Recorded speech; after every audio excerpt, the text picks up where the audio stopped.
terima dari Bapak Ibu Gembala tentang kebangkitan Yesus atas maut, menorehkan pengharapan dan masa depan yang baru. Ya, kita sudah tahu ya, kalau setiap tahun pasti kita merayakan kebangkitan Tuhan Yesus.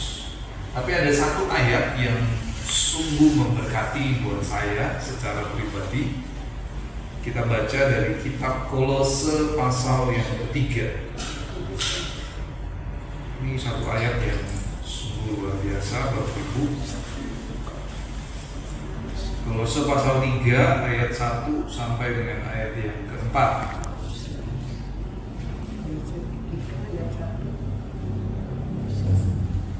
Ya, nanti kita akan baca bergantian. Bapak Ibu baca ayat yang genap, saya baca ayat yang ganjil. Kolose pasal yang ketiga ayat 1 sampai 4, saya akan baca ayat yang 1 dan ayat yang ketiga. Nanti Bapak Ibu baca ayat 2 dan 4. Kita akan baca bergantian. Demikian firman Tuhan.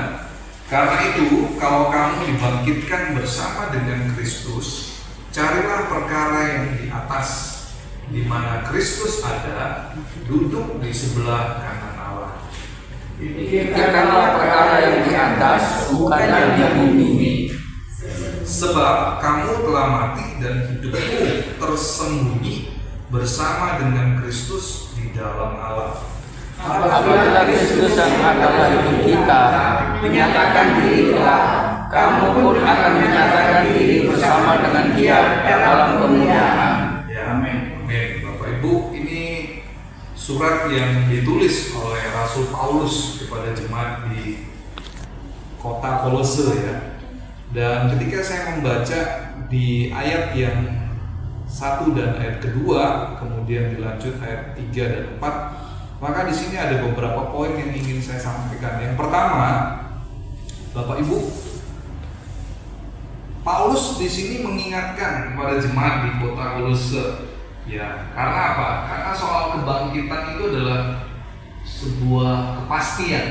Di dalam kebangkitan Kristus itu ada jaminan. Ya, sehingga Rasul Paulus mengajak jemaat di kota Kolose untuk apa?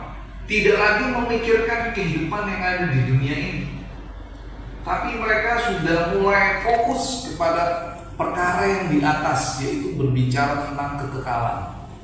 Ya, seperti tadi saya sempat ngobrol ya sama Cece ini. Saya bilang, Cece ini sebenarnya sudah waktunya lebih banyak lagi untuk memikirkan perkara yang di atas. Karena apa?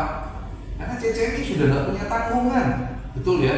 Lain halnya kalau saya dengan Bu Foni masih ada anak yang belum menikah, bahkan anak saya masih kuliah. Saya setiap hari harus berjuang di toko. Makanya kalau diajak melencer, waduh, saya mikir 12 kali Bapak Ibu ya. Bukan sekali, 2 kali, 12 kali saya mikir. Karena apa? Saya bayar sewa di toko yang mahal ya. Terus biaya kuliah anak juga nggak murah. Jadi mengapa apa? Ya saya harus bekerja keras. Tapi itu bukan alasan untuk saya apa? Tidak fokus mencari Tuhan, Bapak Ibu. Ya. Di sini Rasul Paulus mengatakan bahwa ayo carilah perkara yang di atas, di mana Kristus ada, duduk di sebelah kanan Allah. Saya percaya di sini Rasul Paulus mengajar kepada jemaat di kota Kolose supaya mereka benar-benar memikirkan perkara yang kekal. Itu jauh lebih berharga. Betul ya Bapak Ibu. Ada sebuah ayat yang mengatakan, ditulis dalam salah satu kitab Injil, mengatakan begini, apalah artinya kalau kita punya harta yang banyak tetapi jiwa kita hilang untuk selama-lamanya. Betul ya Bapak Ibu, apa sih yang kita mau cari di dunia ini? Semua di dunia ini gak ada yang bersifat kekal. Betul ya. Jadi yang kaya gak boleh sombong, wah saya pasti kaya sampai 17 keturunan gitu ya. Waduh. Ini istilahnya ya, dia sampai ngomong statement keluar seperti itu. Bapak Ibu, kita tahu ya, di dunia ini semua gak ada yang pasti. Betul ya. Ada yang berani jamin? Pasti? Semua baik-baik saja? Gak ada. Bahkan presiden pun mengatakan bahwa di dunia ini nggak ada yang pasti. Itu seorang pemimpin loh Bapak Ibu ya. Tetapi di dalam Kristus ada kepastian. Ya. Terus terang saya kalau melihat kondisi sekarang ini, saya berpikir, waduh bagaimana dengan anak saya nanti ya 10 tahun ke depan? Bagaimana? Ya, apakah dia tetap bisa eksis, tetap dia menjadi seorang pengikut Kristus, atau dia menjual Yesus? Makanya ada sebuah lagu, makanya kemarin waktu di ibadah Paskah saya mengajak anak-anak yuk supaya lagu ini menjadi sebuah lagu yang tertanam dalam hati dan pikiran mereka. Jangan jual Yesus hanya karena harta. Jangan jual Yesus hanya karena cinta. Jangan jual Yesus hanya karena tahta. Tak ada yang abadi di dalam dunia. Bapak Ibu, lagu ini saya percaya ini diciptakan pasti dalam pimpinan kuasa Roh Kudus. Karena lagu ini liriknya benar-benar jelas Bapak Ibu. Ya.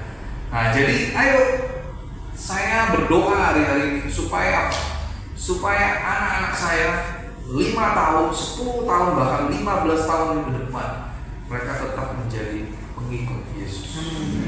Mereka tidak menjadi skeptis, apalagi mereka menjadi apateis. Gak percaya lagi sama Tuhan. Itu yang paling bahaya Bapak. Itu tanggung jawabnya kita sebagai orang tua. Ya. Makanya kenapa saya berulang kali juga sering menegur. Contoh di sini Ibu Mami, ayo Yeriko diajak ibadah youth. Nah ini nggak apa-apa ya saya tegur ya. Karena apa? Karena tanggung jawab orang tua itu besar loh.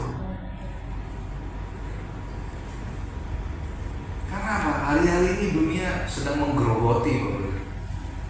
Betul ya. Dunia itu selalu menawarkan yang serba instan. Wah, bahkan saya bilang kemarin di ibadah kita nggak perlu Tuhan bisa sukses kok. Betul Bapak Ibu? Betul. Tapi apa artinya tadi saya katakan kamu punya harta yang banyak, kamu punya apa tadi? Buat apa? Nah, ayo Bapak Ibu, ini yang jadi pelajaran buat kita juga ya. Karena biarlah kita memposisikan diri kita ini sebagai jemaatnya Rasul Paulus di kota Kolose ya. Biarlah malam hari ini kita mulai fokus Bapak Ibu. Kita mulai memikirkan hal yang di atas.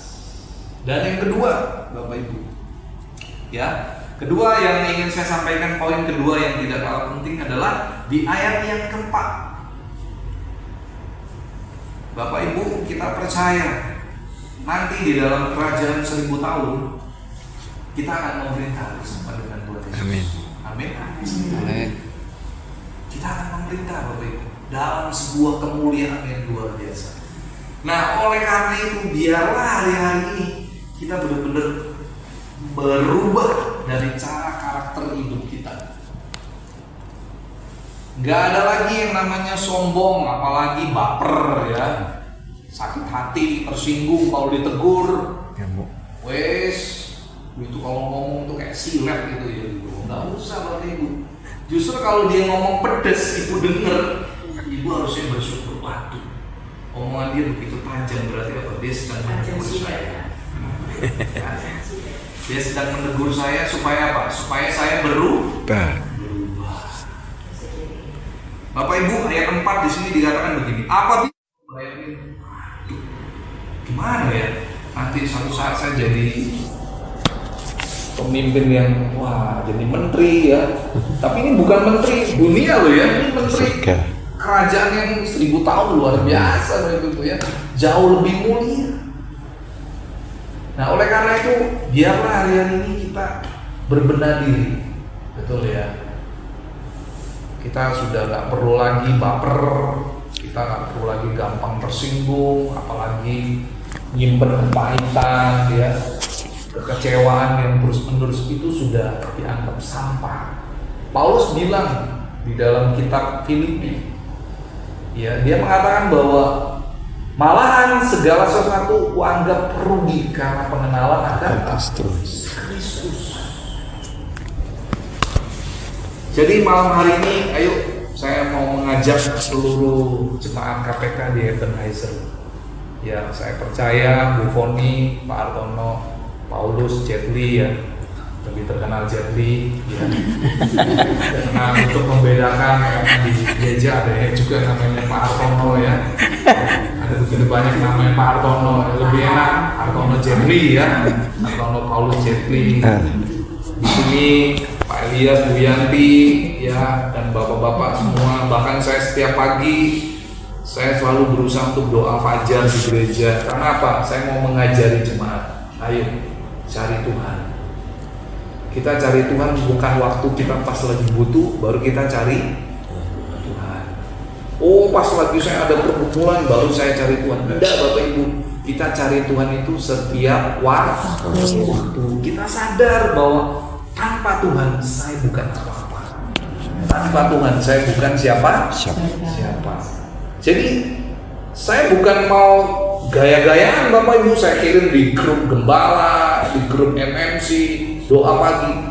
Tujuannya apa? Ayo saya mau mengajak semua. Ayo mulailah kita pagi hari cari Tuhan.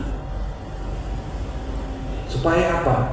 Supaya firman Tuhan berkata, kalau kita benar-benar cari Tuhan dengan sungguh-sungguh, kita nanti tahan berdiri di hadapan Allah Bapa, Putra dan Roh Kudus.